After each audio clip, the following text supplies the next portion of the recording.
जय माता दी। आइए जानते हैं नवरात्रि के पहले दिन की कलश स्थापना और पहले दिन की पूजा विधि के बारे में। तो पहले दिन उत्तर पूर्व की दिशा की ओर मुंह कर करके आपको एक चौकी की स्थापना करनी है। चौकी लकड़ी की रखें और उसके ऊपर लाल वस्त्र बिछा सकते हैं या पीला भी वस्त्र बिछा सकते हैं। कलश की स्थापना करने के लिए एक मिट्टी का कलश ले सकती हो या तो आपके पास पीतल का, स्टील का कोई भी कलश हो तो वो ले सकते हो आप लोग कलश की स्थापना करने के लिए। लेकिन मिट्टी का कलश भी बहुत उपयुक्त रहता है और उसके अंदर आपको कलश के अंदर हल्दी या कलश के ऊपर आप लोगों को हल्दी या चंदन से स्वास्तिक बनाना है या आप रोली, लाल रोली से भी बना सकते हो स्वास्तिक का चिन्ह। और कंठ पर मौली का अलावा जरूर बांधना है, वस्त्र स्वरूप बांधते हैं कलश को। और कलश के अंदर डालने के लिए आपको चाहिए होगा शुद्ध जल और गंगा जल। हल्दी की एक गांठ चाहिए होगी, एक का सिक्का चाहिए होगा, सुपारी, लौंग का जोड़ा, थोड़े से अक्षत चाहिए और फूल चाहिए होंगे। अब चौकी पर सबसे पहले हम माँ भगवती की प्रतिमा के दाहिनी तरफ कलश की स्थापना करेंगे। तो माँ देवी की सबसे पहले हम लोगों को प्रतिमा रख देना है और उसके नीचे हम लोग चावल, थोड़े से अक्षत रखेंगे और अक्षत के ऊपर ही माता रानी को बिठाते हैं। कई लोगों के यहाँ गेहूं के ऊपर भी बिठाते हैं, तो जैसे आपके यहाँ होता हो वैसे। और फिर उसके बाद आप लोगों को दाहिनी, माता की दाहिनी तरफ आपको दाहिनी तरफ कलश की स्थापना करनी है और उसी तरफ आप चाहे तो ज्वारे भी बो सकते हो। अब कलश के अंदर जल आदि भरने के बाद उसके ऊपर आपको पानी वाला जो जटा वाला नारियल होता है ना, पूजा वाला, वो लेना है और उसको चुनरी से लपेट करके कलश के ऊपर रख देना है। और उसके ऊपर रखने से पहले आप लोगों को आम या अशोक के 5, 7 या 9 पत्ते रखने हैं, जिसके ऊपर आप स्वास्तिक या टीका लगा सकते हो।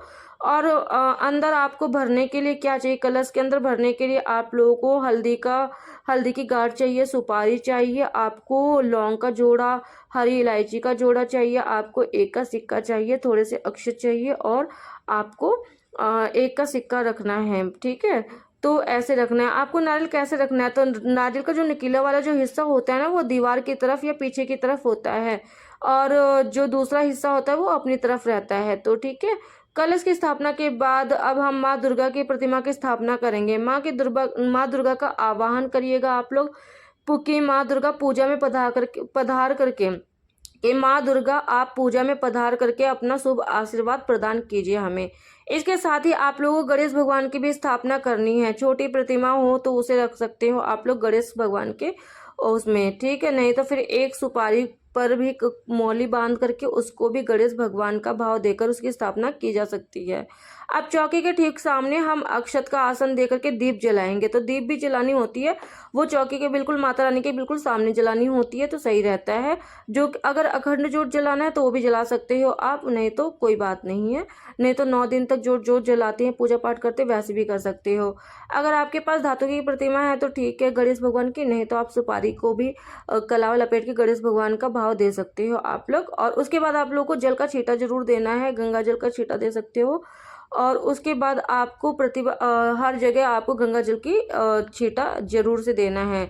भगवान गणेश जी को रोली कुमकुम चंदन का टीका लगाना है, फूल माला अर्पित करना है। उसके बाद माता रानी को आप लोगों को मौली टीका लगा करके फूल अर्पित करना है, ठीक है। और गणेश भगवान को दूर्वा जरूर से अर्पित कीजिएगा आप लोग। और मंदिर में कुछ दान दक्षिणा भी रखनी है आप लोगों को, तो वो भी ध्यान देना। आप लोग, कई लोग नवग्रह की स्थापना भी करते हैं, तो आप लोगों को भी करना है तो वो कर सकते हो आप लोग नवग्रह की स्थापना। और नहीं तो फिर अगर आपके पास नवग्रह का यंत्र है तो वो रख सकते हो आप लोग पूजा में, जैसा आपको सही लगेगा वैसा आप कर सकते हो। और नवग्रह का अगर यंत्र नहीं है तो आप नवग्रह की स्थापना 9 सुपारी ले लेना और चावल ले लेना, ठीक है। तो वो आप 9 जगह रख सकते हो, ऐसे माता रानी के सामने 9 ग्रह हो जाती हैं। और आप वस्त्र स्वरूप उनको भी कलावा अर्पित जरूर से करिएगा, ठीक है। पहले दिन की पूजा ना थोड़ा सा बहुत टाइम लगता है, क्योंकि उस दिन कलश स्थापना वगैरह भी होती है, तो इसलिए उसमें बहुत ज़्यादा टाइम लगता है। तो और कई बार पहले दिन से ही सब लोग दुर्गा सप्तशती का पाठ शुरू करते हैं, तो आप लोग भी कर सकते हैं इस समय से दुर्गा सप्तशती का पाठ, जो कि 9 दिन तक चलता है। समय हो तो सुबह पाठ कर सकते हो, नहीं तो शाम को भी कर सकते हो आप, ठीक है। लेकिन पूजा तो आपको सुबह करनी ही है, पाठ आप शाम को भी कर सकते हो। और कई लोग है ना क्या कहते हैं स्रोत का पाठ पढ़ते हैं, दुर्गा चालीसा पढ़ते हैं।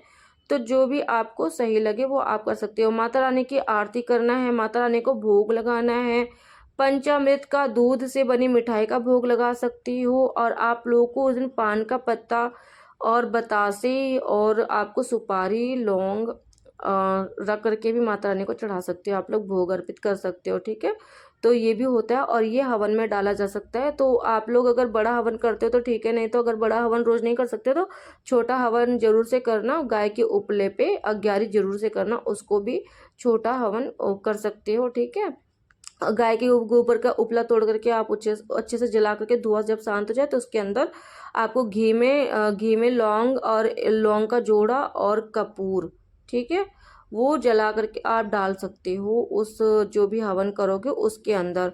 और थोड़ी सी क्या कहते हैं, और जो भी बतासा वगैरह होता है ना, बतासा और जो भी आपने माता रानी को भोग अर्पित किया होता है वो जरूर से डालना है हवन में। आप लोगों को श्रृंगार का सामान भी आपको चढ़ाना है माता रानी को अपनी श्रद्धा अनुसार जितना भी हो। ठीक है, और आप जब भी रोज पूजा करोगे ना तो आप थोड़ा सा दान दक्षिणा जरूर से निकालना माता रानी के लिए।